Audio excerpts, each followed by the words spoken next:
spoke to Jay? Well, it's actually even been longer than 72 hours now. It was 72 hours at 8:30 this morning, and obviously that's a long time to be going without food, without water.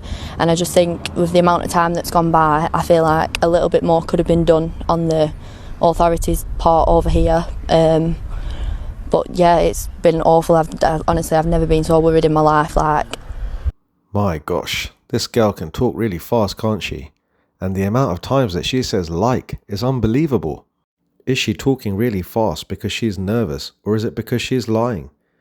Is it because she knows what really happened to Jay and she's just making all of this up? It's just the unknown as well. You literally you don't know what's happened. You don't know where he's gone. His last drop pin wasn't even on a road. There's a reason he's gone off road, I think. Why? You think or you know? You see, the thing is, Jay Slater's parents want to try and get real answers about what happened to their son. And you and Brad just keep on lying, along with Ayub Kasim and Rocky. All of you. None of your stories match at all. It's time to start telling the truth, Lucy. Why has he not carried on the path? He's not a stupid boy. Do you know what I mean? He would have stayed on the road. It was at 8 a.m. as well, just after 8 a.m. So that's the perfect time. It's not cold at night. It's not midday heat. So there's hikers, there's tourists, there's photographers. Guys, why was Jay not seen by anybody? How come there were no witnesses? Apparently, it's quite busy at that time, but there was nobody that came forward at all. Were people scared to come forward, or was Jay never really there? The only person that apparently saw him was Ophelia, the owner of the Airbnb. Now she seems very, very shady. She could have made it all up that she saw Jay Slater. Somebody could have paid her to say that. You see, it's not just me that thinks she's a bit shady. If you've seen the Debbie Duncan interview, Zach and Debbie both said that she wasn't welcoming, she wasn't helpful. In fact, she just closed the shutters on them and didn't want to even speak to them about it. Now, why would you do that to a family that's looking for their son, their brother? Doesn't make sense at all. People around, he's not stupid. He would know to stay on the road, and then he'd walk past someone and say, look, sorry, I'm lost. I understand there's the language barrier with some people, but someone would have been able to. Jay would have done this. Jay would have done that. Well, how do you know? Why are you making up this false narrative? Was Jay even really there?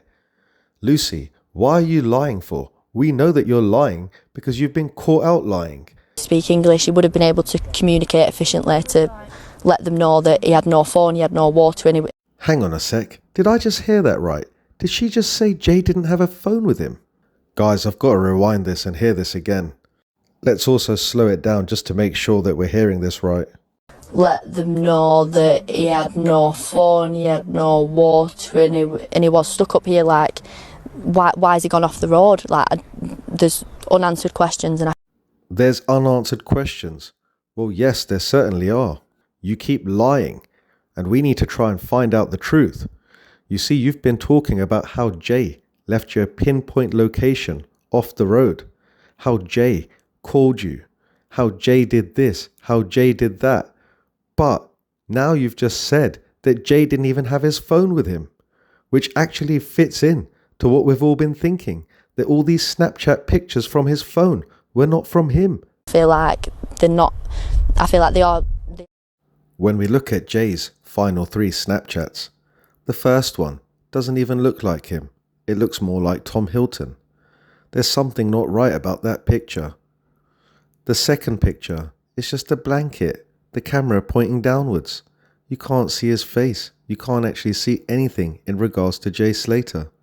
And the final picture, again, it just shows the view from outside the Airbnb. Now, how did Lucy Law find him from that final picture?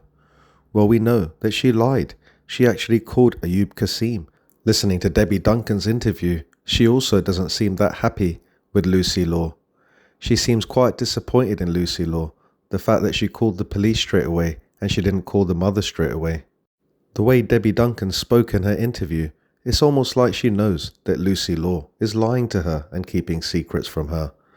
Now, was this Jay that really took these final Snapchats? Did Lucy Law make a simple mistake in this interview when she said that Jay didn't have his phone? Or did she actually slip out the truth?